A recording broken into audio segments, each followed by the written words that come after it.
څنګه پټې کړې را 100 روپۍ ما نه اخیستې خو ما خوړلې دي. ولې دې خوړې نه اخیستې خو ما خوړلې دي. ها پردۍ پیسې به خورې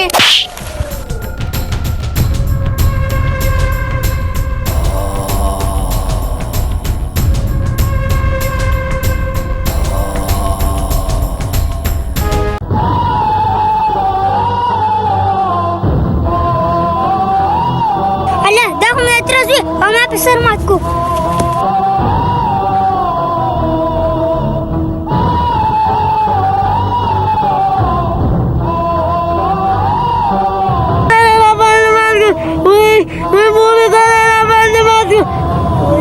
ورځمه چې لالا مې خبر کړه وای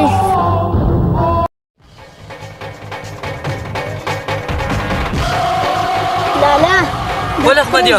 مصطفی را باندې سر مات کو داسې وې تو خو ته خو ډېر زخمي کړې همداسې کار وکړه دا پیسې وایي ته ډاکټر له ورشه او زه پیشه او د تره زوی دې پیشه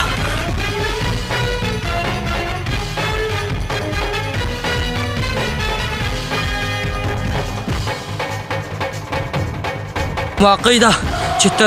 تربوري خو سپګور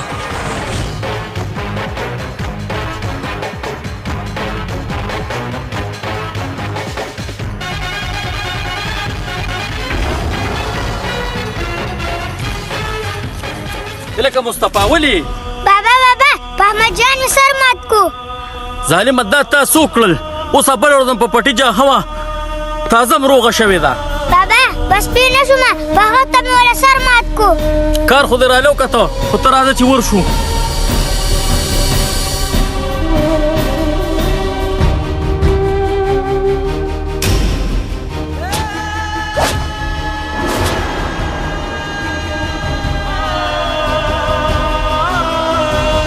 لکه دا ولې دا چا دا هغه تروشي مصطفی را باندې سر مات کړی دی اوس څه کې ته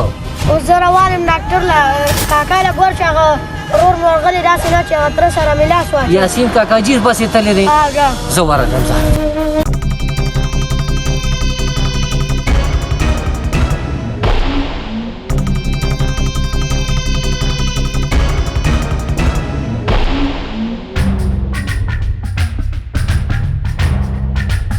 یاسینه بچې زه خوا در روان وم د هلکانو څه شر کړی دی په هغه احمد جان یې سر مات کړی دی. ترا خوا به نه راتلې هر څه چې دې کړي خو زوی دې کړي او زما پر وروره سر مات کړی په زوی باندې نن سر ماتومه یاسینه بچې دا خو د تره زامن دي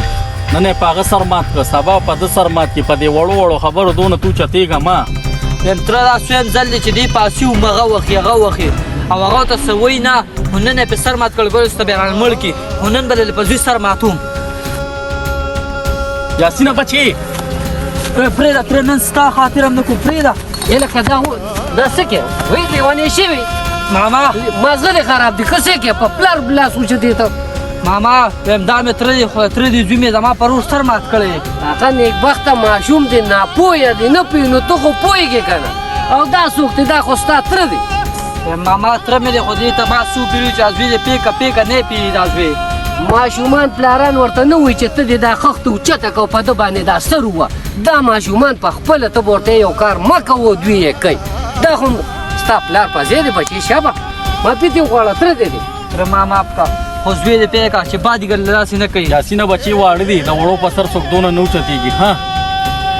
تره نن زما پر وروره سر مات کړی و احمد باندې د هغه نه وینې روانه زه ځکه د پسې تیز راغلم ابا الله ښه کړي ها